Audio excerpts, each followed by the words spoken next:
nerve. Ulit. Yellow pin. Yellow pin. Brachial artery. Kasi continuous siya pag bumaba na si axillary artery. Ito si axillary artery, yung red. Tapos brachial artery, yellow.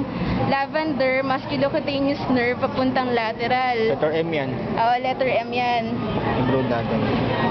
So, sa gitna ni letter M, yung black pin, si median nerve. Katabi ni median nerve, si ulnar nerve. Itong orange. Orange.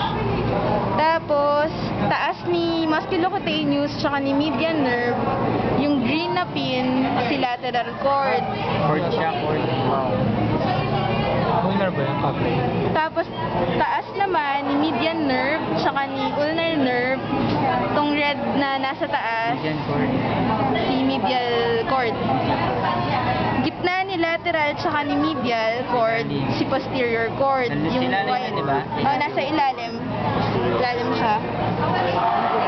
White. Yung white. Okay tayo sa ano? Ito ba isa? Sa axillary. Lock pa to? Axillary nerve. Ilalim pa siya ni... Yan, Ito artery to eh. yung blue. Oo, artery. Axillary artery. Ilalim ng ano, artery.